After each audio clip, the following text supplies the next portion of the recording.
अभी ma'am PDF वैसे print out नहीं निकलवा पाए, अभी इसमें ही मिल देखी है। अच्छा अच्छा, ठीक है। और मैं एक्चुअली बाहर हूँ, मैं बस क्लास ऐसे ही चलाऊंगी आज। ओके।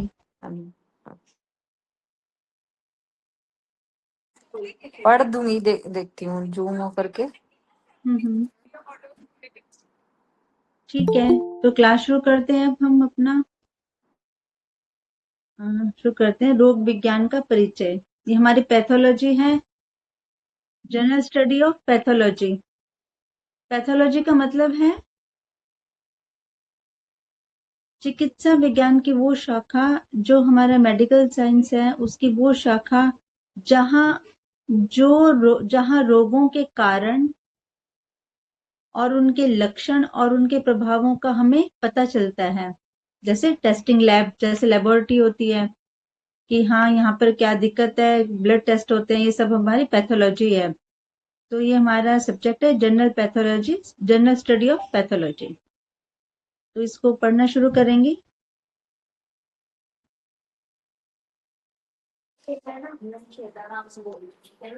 मनुष्य को अपनी रक्षा, वृद्धि, विकास के लिए विरोधी परिस्थिति में निरंतर संघर्ष करना पड़ता है। प्रतिकूल परिस्थिति में निरंतर संघर्ष करना पड़ता है। प्रतिकूल परिस्थिति को अनुकूल बनाने की चेष्टा में यदि मनुष्य देह विफल होने लगती है तो वह श्रम अपने अंग प्रत्यंगों की रक्षा हेतु उनकी रचना तथा क्रिया में आवश्यक हेर फेर कर विरोधी परिस्थिति में यथासंभव सामंजस्य स्थापित करने का प्रयास करती हैं। किंतु जब परिस्थिति की विकटता देह की सहन अथवा समंजन शक्ति से अधिक प्रबल या वेगवती हो जाती है तो प्रस्थापित सामंजस्य में उलटफेर हो जाता है, जिसके फलस्वरूप विरोधी परिस्थिति का दुष्प्रभाव देह के ऊतकों को विकृत कर पीड़ाकारी लक्षणों से युक्त रोग विशेष को प्रकट करता है। एक सेकंड रुकेंगे। जी बड़ी मैम। थोड़ी क्लिष्ट सी भाषा है, लेकिन जी समझना थोड़ा आसान रहेगा कि इसका अर्थ है कि हमारा जो शरीर है उसके अंदर एक नेचुरल रोग प्रतिरोधक क्षमता होती है। हमारे शरीर में प्रकृति ने बहुत अच्छा एक सिस्टम है हमारा, ईश्वर का, ये प्रकृति का दिया हुआ कि ये अपनी हीलिंग खुद करता है। अगर इसको शरीर को समय दिया जाए तो ये अपनी हीलिंग खुद करता है। जब हम और ये हीलिंग कब होती है? जब हम सोते हैं, अर्थात जब हम कुछ नहीं खाते, रेस्ट करते हैं, तब अपना शरीर, हमारे शरीर के जो अन्य अंग प्रत्यंग है वो अपनी हीलिंग शुरू करते हैं, तो अपनी हीलिंग करते हैं।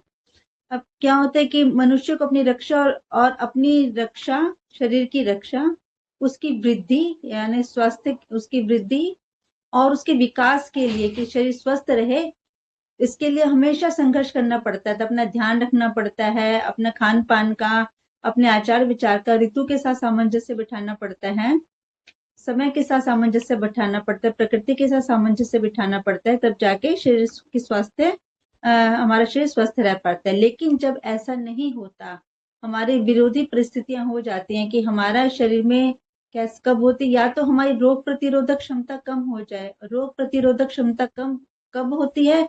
जब हमारा खान पान अच्छा ना हो, हमारा आसपास का वातावरण अच्छा ना हो, या फिर हमारी मानसिक स्थिति अच्छी ना हो, तो हमारी धीरे धीरे रोग प्रतिरोधक क्षमता कम हो जाती है और बाहर के जो रोग है वो हमारे शरीर पे हमला करते हैं। और या फिर हमारे खान पान की कमी के कारण शरीर के अंदर ऐसे रोग उत्पन्न हो जाते हैं जो हमारे शरीर को नुकसान पहुंचाते हैं, जिससे हमारा शरीर अपनी रक्षा नहीं कर पाता। उससे क्या होता है, हमारे अंग प्रत्यंग डैमेज, उनको ज्यादा श्रम करना पड़ता है, ज्यादा मेहनत करने की वजह से उनमें डैमेज होना शुरू हो जाते हैं। तो इससे हमारा शरीर जो है पीड़ाकारी लक्षणों से युक्त रोग विशेष को प्रकट करता है। जैसे अपना हार्ट डिजीज हो गया, हाई बीपी हो गया है, थायराइड, ये जो छोटी छोटी बीमारी, लेकिन अगर ये ज्यादा बढ़ जाती हैं तो फिर ये हार्ट अटैक तक पहुंच जाती हैं। लंग कैंसर हो जाता है, लंग फेलियर, किडनी फेलियर हो जाता है। किडनी फेलियर आज आम समस्या है। ये हमारा लाइफस्टाइल वो है, डिजीज है। तो ये सब चीजें विकृत रूप धारण कर लेती है, रोग विकृत बनकर हमारे शरीर को नुकसान पहुंचाते हैं। ये क्लियर है ये पैराग्राफ? Yes ma'am. हाँ जी। नेक्स्ट। हाँ मनुष्य का जीवन। जी, मनुष्य का जीवन सभी प्रकार की अनुकूल, प्रतिकूल, परिवर्तनशील परिस्थितियों का सामना करने के कारण अत्यंत जटिल हो गया है।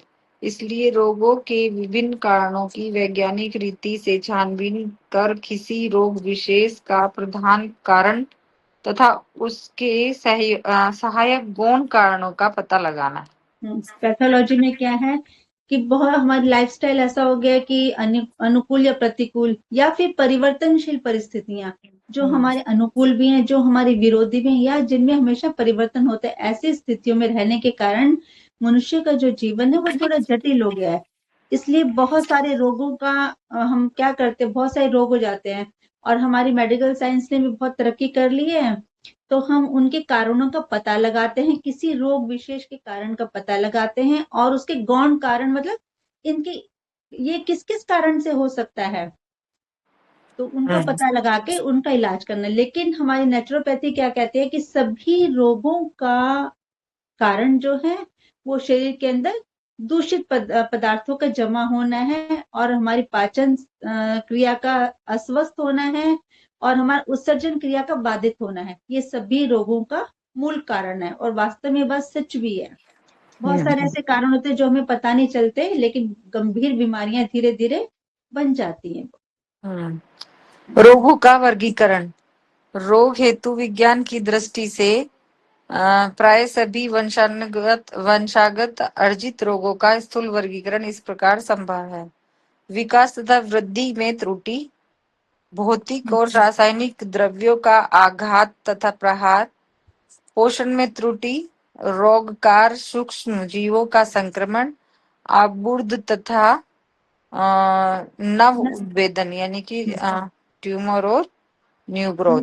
न्यू ग्रोथ, हाँ। रोगों का, अब इन्होंने रोगों का वर्गीकरण किया कि रोग कौन कौन से रोग हैं जो हमारे, जिनका हम लोग टेस्ट करते हैं, जिनका हम कारणों या उनके गौण कारणों का पता लगाते हैं। विकास तथा वृद्धि में त्रुटि। विकास और वृद्धि में त्रुटि से आप क्या समझेंगे कि जो हमारे शरीर के इंटरनल और बाह्य संकुचन के बाहरी रचना के बिगड़ने से जो रोग उत्पन्न होते हैं, या फिर जो वंशानुगत होते हैं। अगर वंशानुगत होंगे वो हमारे शरीर की आंतरिक संरचना को भी बिगाड़ देते हैं, और कुछ रोग जो होते हैं हमारी बाहरी संरचना, जैसे बाहरी संरचना हमारा वातावरण जन्य रोग या हमारे संक्रामक रोगों के कारण गंभीरता, वो रोग गंभीर रूप धारण कर ले हमारी नेग्लिजेंसी की वजह से, या हम उसका ठीक से ध्यान न रख पाए, उसका सही समय पर ट्रीटमेंट न कर पाए, तो ऐसे रोग जो हैं वो हमारे ये विकास और वृद्धि में त्रुटि कहलाते हैं। मतलब विकास और वृद्धि, जिससे हमारे शरीर की वृद्धि नहीं हो पाती, हमारे स्वास्थ्य की वृद्धि नहीं हो पाती, और ये रोग ज्यादातर वंशानुगत होते हैं, और ये जीन्स और गुणसूत्रों से व्यक्ति को मिलते हैं। कुछ लोग होते हैं कि बाप दादा में अगर कोई गंभीर बीमारी हुई है, आगे संतान में उसके होने के चांसेस बढ़ जाते हैं, इसलिए उनको बहुत केयर रहना चाहिए। अगर दादा को हाई बीपी है और पिता को नहीं है, लेकिन पिता में होने के चांसेस हैं, और एक एज में आके अगर वो ध्यान नहीं रखेंगे तो उनको भी हाई बीपी होगा, और आगे उनकी संतान को हाई बीपी होने के चांसेस और ज्यादा बढ़ जाएंगे। ये होते हैं वंशानुगत, जो हमारी आंतरिक संरचना बिगड़ने के कारण होती है। अब है भौतिक और रासायनिक द्रव्यों का आघात और प्रहार। भौतिक और रासायनिक द्रव्य कौन से हैं? जो हमारे आसपास हमारा भोजन है, हमारे भोजन कहाँ से आता है, उसका वातावरण कैसा है, हम अपना किस वातावरण में भोजन को पकाते हैं, और हम अपने स्वास्थ्य पर खुद कितना ध्यान दे पाते हैं, हमारी जीवन शैली कैसी है। और रासायनिक क्या है? जो हम खाद्य पदार्थ खा रहे हैं, हम किस हवा में रह रहे हैं, हमारा वातावरण क्या है, हमारा जल कैसा है, और हम कैसी मिट्टी से उपजा भोजन खा रहे हैं, ये सारी चीजें भौतिक और रासायनिक द्रव्यों पर आती है। ठीक है, आगे है पोषण में त्रुटि। पोषण वही हमारे खान पान में पर्याप्त पोषण का ना होना, पर्याप्त खाद्य पदार्थों का विटामिन, मिनरल्स, कार्बोहाइड्रेट्स जितने भी 6 प्रकार है उनका पर्याप्त मात्रा में ना होना, उनका उचित प्रकार से ध्यान न रख पाना, ये पोषण में त्रुटि।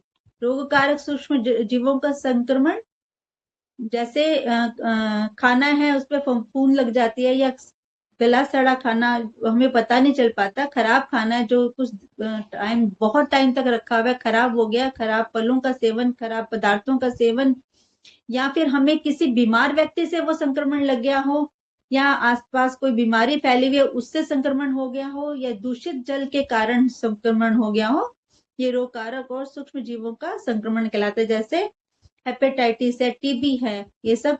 और ट्यूमर, ट्यूमर क्या है?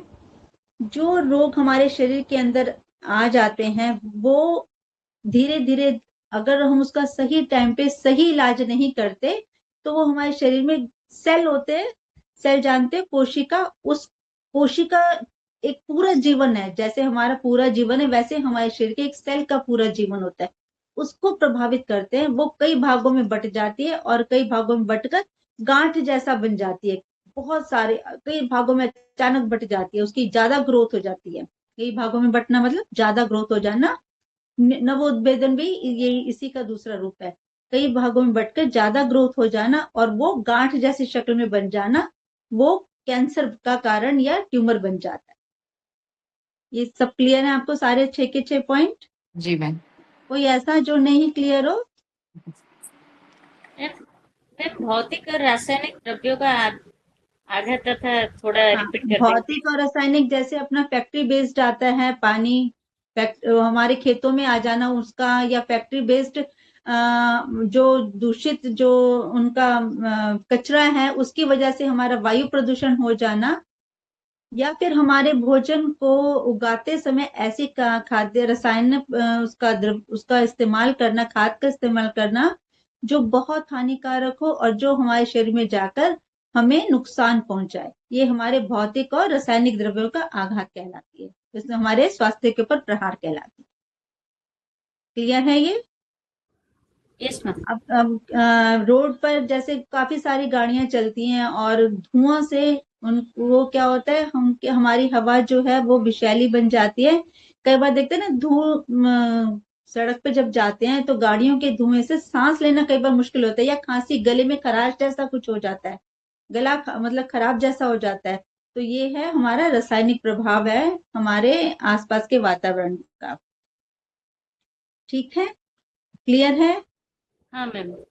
ऐसा और कुछ जो हमें 6 पॉइंट में हमें समझ ना आया हो उस पर हम डिस्कस करना चाहते हो? ठीक है, नहीं मैम, क्लियर मैम। ठीक है। अब आगे पढ़ेंगे रोगों के कारण। रोग के कारण भी कई प्रकार के होते हैं। पूर्व प्रवर्तक अथवा पूर्ववर्ती कारण। स्वयं रोगजनक न होते हुए भी मनुष्य की देह की रोग प्रतिरोधक शक्ति को कम कर उन्हें संवेदनशील या ग्रहणशील बना देते हैं, ताकि तात्कालिक अवस्था अथवा उत्तेजक कारण रोग के प्रकोप को सहसा भड़का देते हैं।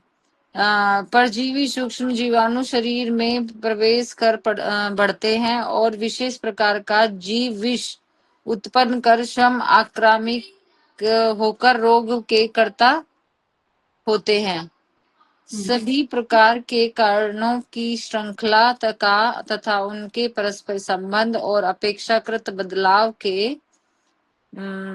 अध्ययन द्वारा वातावरण की रोग सहायक प्रवृत्तियों को वश में कर अनेक रोगों का सफल नियंत्रण या उन्मूलन संभव हो सका है।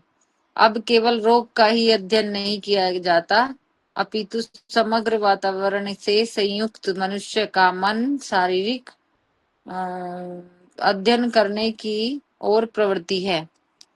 इस कारण समाज मूलक चिकित्सा विज्ञान के अध्ययन करने की ओर प्रवृत्ति है। इस कारण समाज मूलक चिकित्सा है, दोबारा यही तो पीडीएफ में दिक्कत होती है, मुझे घुमाना पड़ रहा है ना प्राप्त होता है और मैंने उनके मैंने स्क्रीन शेयर किया, आप उसमें से पढ़ सकते हैं। नहीं हाँ कोई बात नहीं, इसलिए चल जैसे आपको इजी वैसे पढ़ी, हम्म, कोई बात नहीं। उनके दूर करने के प्रयास से ही रोग के निरोधन में सहायता मिलती है। डेढ़ 200 वर्ष पूर्व संसार में जीवाणुजन्य संक्रामक रोगों का प्राधान्य इतना अधिक था कि अन्य कायिकी अथवा क्रियागत रोगों की ओर वास्तविक ध्यान उत्कृष्ट नहीं हो सका। विकसित और समृद्ध देशों को संक्रामक रोगों का सफल नियंत्रण हो जाने पर अन्य रोगों की रोकथाम का प्रयास संतोषपूर्ण ढंग से हो रहा है। और एक अब सेकंड, एक जी मैम। सेकंड रुकेंगे। ये क्या है, रोगों के कारण भी कई प्रकार के होते हैं, पूर्ववर्तक, पूर्ववर्तक और पूर्ववर्ती। इसका क्या अर्थ हुआ कि पूर्ववर्तक वो होते हैं जो किसी बीमारी के पनपने का सीधा कारण नहीं होते, बल्कि शरीर में रोग प्रतिरोधक क्षमता को कमजोर करके बीमारी के प्रति शरीर को बीमारी के प्रति संवेदनशील बना देते हैं। कि हमारा जो सीधा कारण नहीं है कोई बीमारी का, लेकिन शरीर को इतना कमजोर कर देंगे धीरे धीरे धीरे कि वो कोई भी बीमारी तुरंत हमारे शरीर में घर कर जाए। ये कहलाते पूर्ववर्ती कारण। और होते एंटीसेडेंट, क्या कारण होते हैं, जो संक्रामक रोगों के कारण होते हैं। जैसे कि अपने बैक्टीरिया होते हैं जिसमें टाइफाइड है, टीबी है, ये संक्रामक रोग होते हैं। और जो अपना पूर्ववर्ती है, ये हमारे शरीर की रोग प्रतिरोधक क्षमता को कम करते हैं। सीधा कारण कभी भी बीमारी का नहीं होते, लेकिन ये क्या होते हैं, जैसे देर समय तक खांसी का रहना हमारे लंग्स को कमजोर कर देता है। लंग्स कमजोर होते हैं तो उसका क्या कारण है कि कभी ना कभी अगर ज्यादा समय तक अगर ऐसा रहा और हमने ध्यान नहीं दिया तो वो टीबी का कॉज बन सकता है। ठीक है। और ये अब ऐसा जो है, हम एक सामाजिक अध्ययन हुआ और हमारे चिकित्सा विज्ञान ने, सोशल मेडिसिन वालों ने क्या किया कि शरीर जो सामान्य बीमारियां हैं उनका लक्षणों को जाना, उनके कारणों को जाना और उनका निदान करने की तरफ ध्यान दिया। कि कम से कम, जैसे पहले एक ये बच्चों के पोलियो वाली जैसे बीमारी थी, पहले इसके कारणों को जाना, धीरे धीरे फिर एक मुहिम चलाई गई और इसको खत्म करने के कगार पे लेके आया गया। टीबी है, टीबी का भी पहले यही हाल था कि भयंकर बीमारी के रूप में उभरी और फिर धीरे धीरे इसके कारणों का, लक्षणों का इसका जांच की गई समय समय पर और इसको खत्म करने के कागार पर इसको लाया गया। ठीक है, क्लियर है ये? Yes ma'am. कुछ ऐसा कॉम्प्लिकेटेड तो नहीं है? कुछ ऐसा है तो बताइए, इसको जिसको भी हमें डिस्कस करना हो। पूरा समझ में नहीं आया मुझे। हाँ, जैसे ये पैराग्राफ पूरा। नहीं, अभी जो एंटीसीडेंट और जो प्रेडिस्पोर्टिंग उसके बारे अच्छा, में बताया ना आपने। ये क्या दोनों। है कि ये जो है प्रीडिसिपिंग जो है, पूर्ववर्तक जो है हमारा, ये क्या करता है, व्यक्ति को बीमारी के प्रति संवेदनशील, संवेदनशील मतलब व्यक्ति के अंदर, मरीज के अंदर रोग प्रतिरोधक क्षमता को इतना कमजोर कर देता है कि व्यक्ति को बीमारी लगना तुरंत, जैसे किसी भी व्यक्ति को तुरंत बीमारी हो जाती है। अर्थात कि हमारे शरीर को, मान लो खांसी है या हमारा शरीर बहुत थका थका रहने लग गया, लेथार्जिक रहने लग गया, हमने कारण नहीं जाना और बस अपना काम कर रहे हैं और थके थके रह रहे हैं, हमने कारणों को नहीं जाना। हो सकता है कि हमारा फैटी लिवर हो सकता है कि हमें किडनी में प्रॉब्लम हो जिसके कारण हम इतने लेथार्जिक हो, लेकिन ये सीधा कारण नहीं है। थकावट है लेकिन सीधा कारण नहीं बना थकावट, धीरे धीरे हमारे शरीर को कमजोर कर दिया और जैसे कोई भी दिक्कत बड़ी हो जाएगी, ये हमारी थकावट ज्यादा बढ़ जाएगी, हमारे शरीर के अंदर पोषण तत्वों की कमी हो जाएगी और हमने इस पर ध्यान नहीं दिया तो ये एक बड़ी बीमारी का कारण बन जाएगा। इसका सबसे अच्छा उदाहरण है खांसी होना। अगर खांसी है, हमें काफी समय तक खांसी है और हमने उसको नॉर्मली लिया कि चलो खांसी, हमने थोड़ा कुछ भी ले लिया, कोई मेडिसिन ले ली, कोई दवाई ले लिया, घर पे अपना कुछ ऐसा कर लिया, लेकिन उससे खांसी में आराम नहीं पड़ रहा, तो इससे क्या होगा, हमारे लंग्स की रोग प्रतिरोधक क्षमता कम हो जाएगी, हमारे श्वसन तंत्र की, और उससे क्या होगा, टीबी होने का खतरा हमें बढ़ जाएगा। अब समझ में आया कुछ ऐसा? हाँ मैम, हाँ मैम। थोड़ा थोड़ा समझ में आया था, अभी हाँ, क्लियर हो गया। इसकी भाषा थोड़ी क्लिष्ट है, हाँ, तो लेकिन इसका अर्थ यही है, और धीरे धीरे क्या हुआ कि सोशल मेडिसिन वालों ने इस पर काम किया। एक संस्था ने, जो हमारे समाज की जो संस्थाएं हैं साइंस से रिलेटेड, मेडिसिन से रिलेटेड, उन्होंने काम किया बहुत समय से कि गंभीर बीमारियां जो हमारे समाज में फैलती हैं उनका पता लगाया, उनके कारणों को देखा, उनके लक्षणों का पता लगाया कि अगर ये लक्षण है तो टेस्ट कराने में ज्यादा से कम लोगों का पैसा और कम से कम धनहानि खर्च, समय खर्च हो, लक्षणों का पता लगाया और उनको खत्म करने के कगार पर लेके आए। जैसे इसका है पोलियो, टीबी भी एक ऐसी महामारी के रूप में फैली थी, और उनको गंभीर बीमारियों का पता लगा के अब आजकल क्या है, हाई बीपी जैसे लोगों को, हर दूसरे व्यक्ति को हाई बीपी या शुगर है, डायबिटीज है, तो इनके लक्षणों का, इनके कारणों का पता लगाया और उसके लिए समाज में अवेयरनेस फैलाई कि इस तरह की जीवन शैली हो, इस तरह का खान पान हो, तो हमें इन चीजों से बचा जा सकता है। ठीक है। Yes ma'am. हाँ, हाँ जी, 150-200 वर्ष पढ़ेंगे आगे।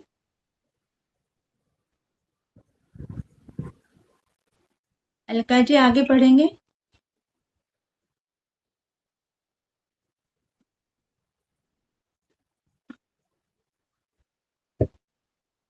आप पढ़ सकती हैं Radha ji. Yes ma'am, yes ma'am. हाँ ठीक है, अलका जी लगता है जी मैम। आ गई हैं। अच्छा चलिए ठीक है। आगे। 200 हाँ, हाँ। वर्ष पूर्व संसार में जीवाणुजन्य संक्रामक रोगों का प्राधान्य इतना अधिक था कि अन्य कायिकी अथवा क्रियागत।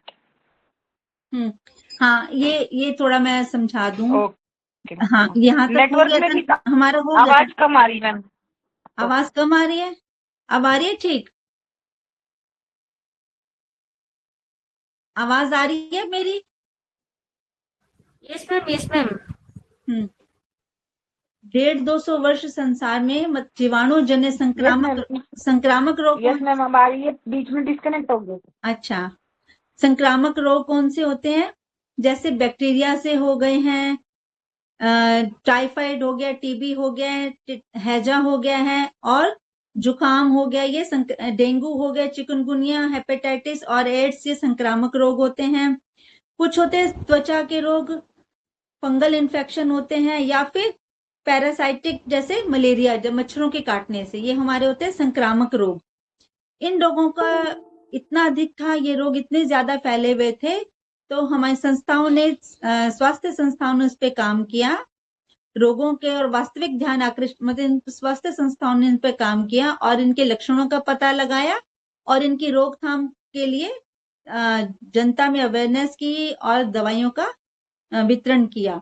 लोगों को इनके लिए समझाया कि ये रोग किस किस कारण होते हैं और इसका निदान करने की पूरा हर प्रकार के संभव कोशिशें की। ठीक है, is that clear? Yes ma'am. अब लगता है उनका नेटवर्क इशू है, तो आगे आप पढ़ दीजिए। अब वृद्धावस्था के रोगों की समस्या पर।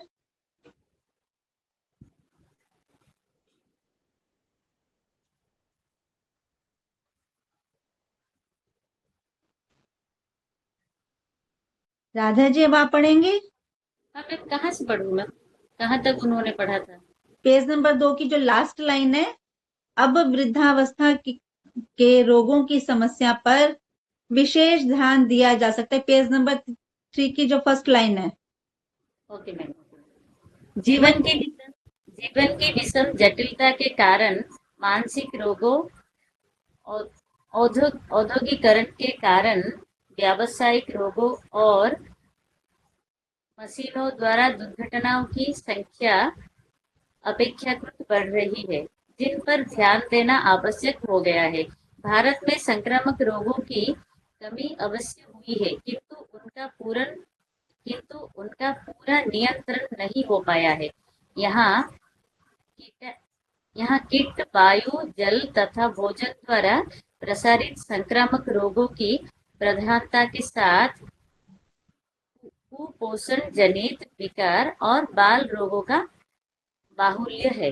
अब बात आती है हमारे भारत की, तो यहाँ पे कहा है कि जीवन की विषम जटिलताओं के कारण मानसिक रोगों, जीवन की शैली विषम जटिलता, हर एक के जीवन में कुछ ना कुछ प्रॉब्लम रहती है, उसके कारण मानसिक रोगों, औद्योगिकरण के कारण व्यावसायिक रोगों, औद्योगिकरण जैसे फैक्ट्रियों से जो निकलता है कचरा, फैक्ट्रियों का जो दूषित पानी होता है, फैक्ट्रियों से जो जहर निकलता है, जो भी वेस्टेज निकलती है, उसके कारण जो हमारा वायु, जल, पृथ्वी, सब चीजें हमारी जो दूषित हो रही हैं, उसके कारण और मशीनों के द्वारा दुर्घटनाओं की संख्या में बढ़ोतरी हुई है।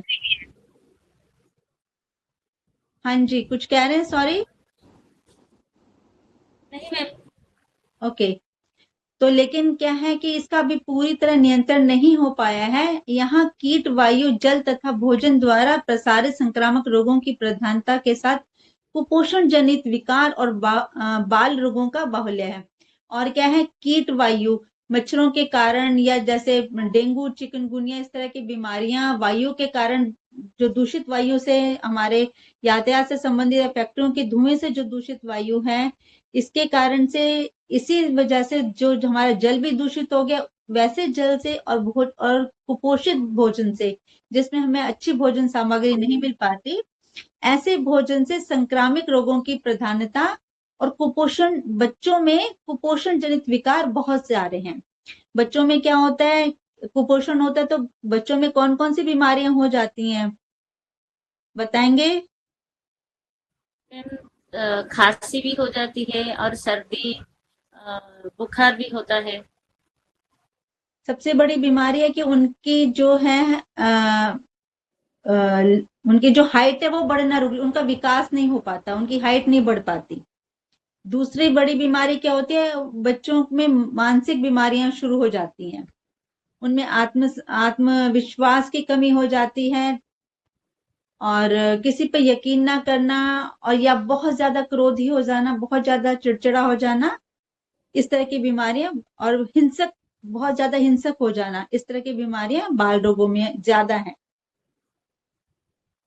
हाँ जी, रोग और मानदेय। रोग एवं माध्य। रोग मानदेय। और माध्य में भेद है। हम्म। दोनों ही अस्वास्थ्यकर है। माध्य की दशा में देह की स्वाभाविक क्रियाओं में ऐसी बाधा पड़ जाती है जिससे मनुष्य अपने जीवन की आवश्यकताओं की पूर्ति करने में असमर्थ सा हो जाता है। यह देह का क्रियागत दोष है। परंतु रोगावस्था में शरीर की अव्यवस्थित क्रिया के दुष्प्रभावों अथवा घातक पदार्थों और दुर्घटनाओं के कारण देह में असाधारण रूप से कायिक रोग, जैसे कि ऑर्गेनिक डिजीज, हो जाता है। इस कारण रोग और माध्य में केवल आंशिक संबंध है। रोग से माध्य होना आवश्यक नहीं, और माध्य बिना रोग के भी संभव है। शरीर क्रिया विज्ञान, रसायन विज्ञान तथा प्राणी विज्ञान माध्य के सम्मत जटिल कारणों को प्रकट करने में असमर्थ है। यह अब स्पष्ट हो गया है कि केवल क्रियागत दोषों से उत्पन्न माध्य ही नहीं, अपितु देह के अनेक कायिक रोगों का मूल सामाजिक, पारिवारिक अथवा औद्योगिक दुस्सामंजस्य, अर्थिक या आहार संबंधी हीनता द्वारा संचित होता रहता है। इसी कारण मनुष्य के स्वास्थ्य, सुख, सुविधा और दक्षता के लिए क्रियागत दोष, कायिक रोग, मानसिक अस्थिरता और सामाजिक अव्यवस्था का विज्ञान मूलक अनुभवसिद्ध उपचार होना चाहिए। सभी प्राणियों की सभी प्रकार की पूर्ण देखभाल से ही रोग के गंभीर कारणों को दूर किया जा सकता है। अधूरे अथवा एकांक उपाय व्यर्थ ही है। अब रुकेंगे। रोग, बीमारी और मानदेय मतलब इलनेस, मतलब बीमार रहना, शरीर का बहुत कमजोर रहना, इलनेस एक तरह से जैसे बीमार बीमार जैसा रहना, बीमारी नहीं है लेकिन बीमार बीमार जैसा रहना, बहुत थकावा रहना। और इसका सबसे बड़ा कारण मानसिक कारण भी होता है। अगर मन में कोई तनाव है, मन में कोई दुश्चिंता है, तो वो शरीर को तुरंत प्रभावित करती है। जरूरी नहीं कि शारीरिक कार्य ही, कोई बीमारी ही इसका कारण हो। मानसिक विकार, मानसिक चिंता, मानसिक तनाव भी माध्यम मतलब शरीर की बीमारी का कारण होता है। लेकिन ये दशा क्या, देह की स्वाभाविक क्रियाओं में ऐसी बात, इससे मानदेय क्या होता है, बीमारी रहने से क्या होता है कि हमारा शरीर जो है वो एक्टिव नहीं रह पाता, जीवन की आवश्यकताओं की पूर्ति करने में समर्थ नहीं रह पाता। थोड़ा काम कर लिया, थोड़ा थक गया, थोड़ा काम कर लिया, थोड़ा थक गया, इस तरह का रहता है।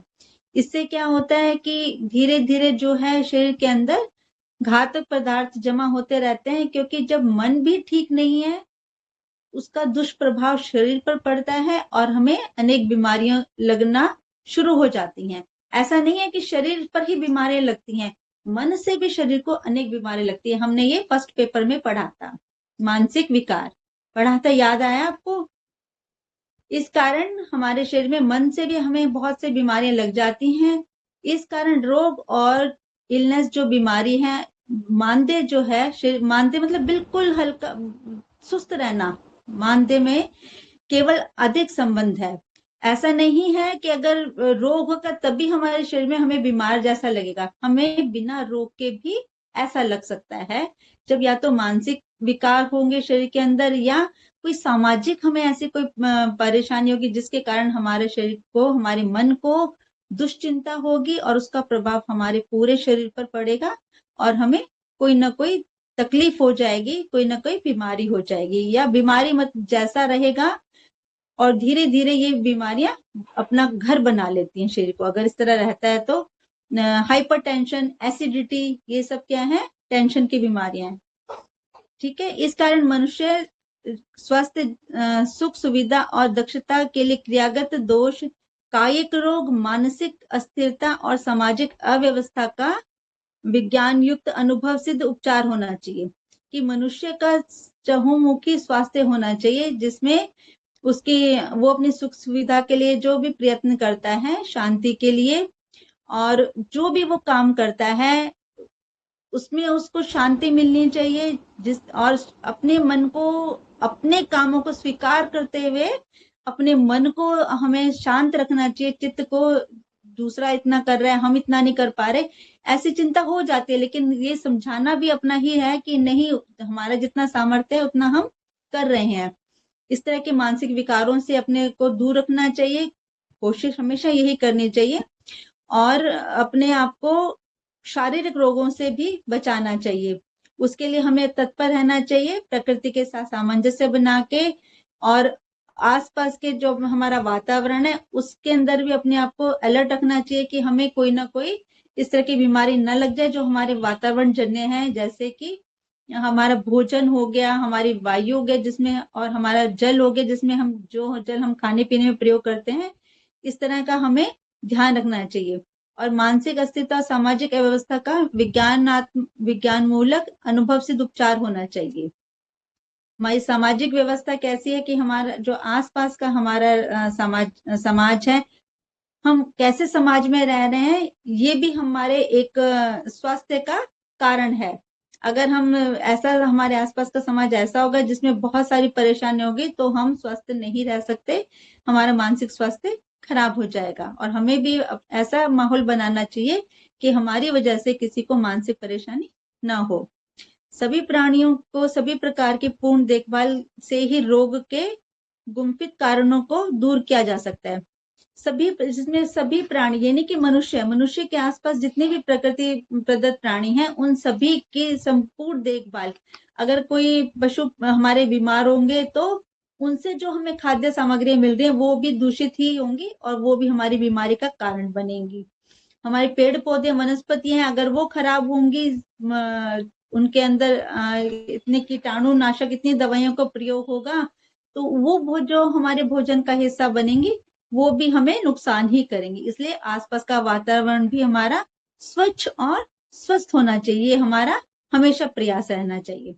अधूरे और एकांग उपाय व्यर्थ है। कि हम एक ही पक्ष को अगर करते रहेंगे, नहीं हम अपने अपने स्वास्थ्य पे ध्यान दें, आसपास हमारा गंदगी फैला हुआ है, हमारे आसपास का सामाजिक व्यवस्था हमारी ठीक नहीं है, हम ऐसे समाज में रहते जहाँ हमेशा टेंशन रहती हो, ऐसा नहीं होता तो भी उसका प्रभाव हम पर पड़ेगा। इसलिए ये चीजें, इन सब पर ध्यान रखना बहुत जरूरी है। ठीक है, ये सब समझ में आ रहा है? यस, कोई ऐसा कॉम्प्लिकेटेड तो नहीं?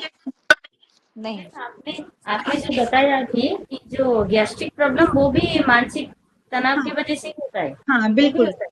हाँ, गैस्ट्रिक प्रॉब्लम होती है, वो भी मानसिक बीमारी का एक कारण होती है। मानसिक बीमारी, मानसिक तनाव इसमें बहुत ज्यादा होता है। मानसिक तनाव के कारण एसिडिटी हो जाती है। मैंने कई लोगों को देखा है, जरा से जिनको टेंशन होगी उनको ये तो एसिडिटी तो छोड़ दो, एंजाइटी तक हो जाती है, जो हार्ट का मतलब वो कारण सोच होती है। सोच के ना मैम, हाँ जी। मतलब वो सोच सोच के बार बार, हाँ क्योंकि हाँ बिल्कुल मेरे बिल्कुल, मैं किसी बीमार भी हूँ, मैं हाँ बीमार हूँ। हाँ, किसी भी चीज को लेके बार बार बार बार बार बार उस पे सकारात्मक नहीं, नकारात्मक सोचना। हाँ हाँ हाँ। जो हमारे विचार होते हैं, हमारे जो बॉडी के अंदर, आप 7 चक्रास को जानते हो, जो योगा कर रहे होंगे आप तो जानते होंगे, नहीं भी ऑलमोस्ट सभी लोग जानते हैं। जो हमारे ग्लैंड्स 7 चक्रास होते हैं, ये हमारे शरीर को एक एक दिशा, एक स्वास्थ्य या हमारे शरीर को ऊर्जा देते हैं। हमारे शरीर की 7200 नाड़ियां होती हैं, उनका समय, उनका जगह जगह पे जो जंक्शन बना होता है वो चक्र कहलाता है। हमारा पीनियल ग्लैंड्स होता है यहाँ पर, हमारे थर्ड आई पे। यहाँ से हमारे विचार जो होते हैं वो नेचर से कनेक्ट होते हैं। अगर हम नेगेटिव सोचेंगे तो नेगेटिव सब जो नेचर से कनेक्ट होके वो सीधा हमारी बॉडी पे इफेक्ट करेगा। अब देखो, किसी के लिए हम सोचते हैं बुरा, कोई व्यक्ति होता है वो हमें लगता है कि अरे नहीं ये हमें पता नहीं, पहली बार मिले थे लेकिन हमें उसके साथ मिलना अच्छा नहीं लगा था। और कुछ व्यक्ति ऐसे होते हैं जिनसे हम पहली बार मिलते हैं तो बड़ा खुश मिजाज, बहुत अच्छा लगता है कि हाँ ठीक है, बड़ा अच्छा लगा इनसे मिलके। तो हाँ मन मैम, में किसी, कभी होता है ऐसा। हाँ, और फिर दूसरा एक और है कि अगर आप किसी के लिए मन ही मन बुरा सोचोगे तो ऐसा नहीं है कि वो सामने वाले पर इफेक्ट नहीं करेगा, वो तुरंत आपका बिना बोले आपकी जो वाइब्स हैं वो सब उसको इफेक्ट करेंगी, और वो भी उसके विषय, उसके मन में भी आपके प्रति इसी तरह के नकारात्मक विचार आने शुरू हो जाएंगे। तो इस, और दूसरे के लिए बुरा सोचने से पहले तो हम अपने मन को थोड़ा खराब कर लेते हैं पहले। दूसरे का तो बुरा तभी होगा ना जब अपने मन को खराब कर लेंगे, और हाँ हमारा हाँ मन खराब होगा तो हमारा पीनियल ग्लैंड सारा खराब होगा। ये बहुत बारीक सी लाइन है जिसको हम जानते तो हैं, लेकिन इस पे काम बहुत कम कर पाते हैं, एकदम से भूल जाते हैं। तो हमारा पीनियल ग्लैंड्स हमें वैसे ही चीजें करेगा, स्क्रेट करेगा हमारे बॉडी के अंदर। अगर जैसा हम अच्छा सोचेंगे तो धीरे धीरे हमारा शरीर हमारे लिए अच्छा वो करेगा, खूब अच्छे हार्मोन्स रिलीज करेगा जो हमारी बॉडी को ऊर्जावान बनाएंगे। ठीक है, क्लियर है इतना? हाँ मैम, हाँ मैम। Yes ma'am. ऐसा तो होता है मैम, हमारे लाइफस्टाइल में ऐसा होता है। हाँ बिल्कुल। अब हम इस एज में तो बहुत सारी चीजें होती हैं, हम लोग अगर उसको कोरिलेट करें तो बहुत सारी चीजें हम समझ लेते हैं इस चीज को। हाँ हाँ इनका, इस बात का कोई प्रूफ तो होता नहीं है, लेकिन ये महसूस करने वाली बातें हो जाती हैं। हाँ मैम, अब हाँ। तो नेक्स्ट लाइन पढ़ेंगे। Okay ma'am. जानपदिक रोग विज्ञान व्यक्तियों और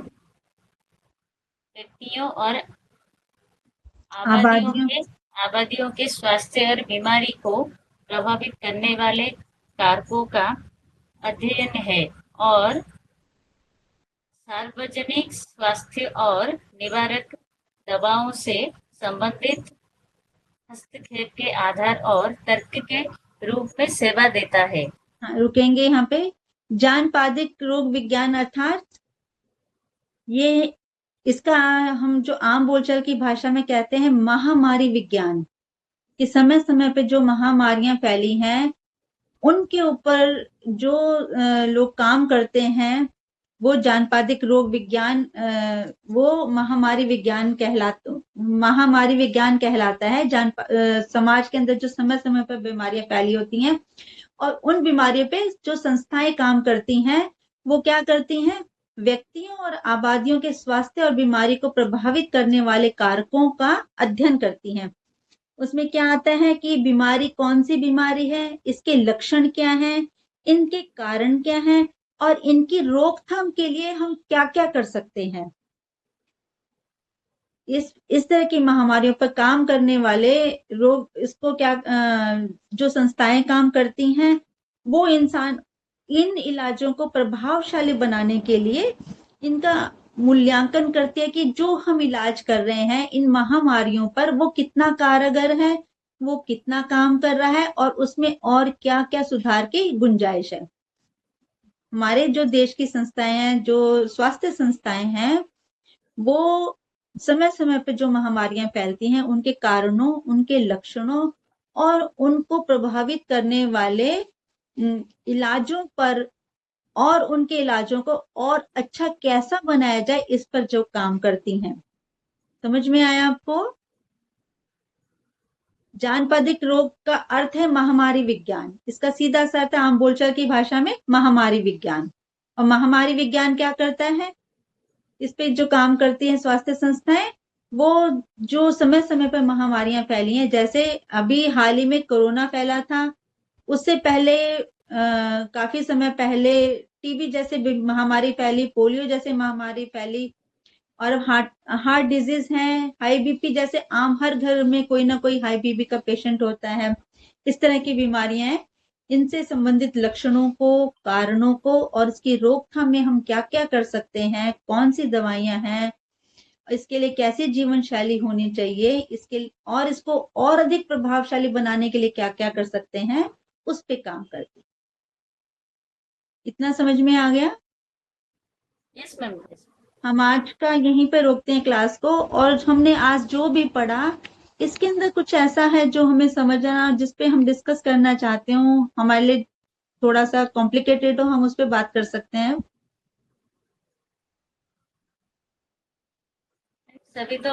सब तो क्लियर लग रहा है अभी। ठीक, थोड़ी भाषा क्लिष्ट है, अगर इसको एक दो बार पढ़ेंगे तो ये हमें स्पष्ट समझ में आ जाएगा। ऐसा कुछ नहीं है, थोड़ी से कुछ शब्द क्लिष्ट हैं जो कि हमारे आम व्यवहार बोलचाल में नहीं आते, इसलिए थोड़ा सा लगता है। बाकी बहुत वो है, समझ में आ रहा है, ऐसा कुछ नहीं है। फिर भी अगर कुछ समझ में नहीं आ रहा तो आप लोग बात कर सकते हैं, पूछ सकते हैं।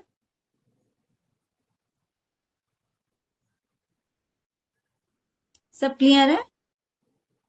हमें क्लियर तो लग रहा है सभी। Yes ma'am. ठीक है, तो फिर हम आज की क्लास को यहीं बंद करते हैं। अब अगली क्लास में हम इससे आगे पढ़ेंगे।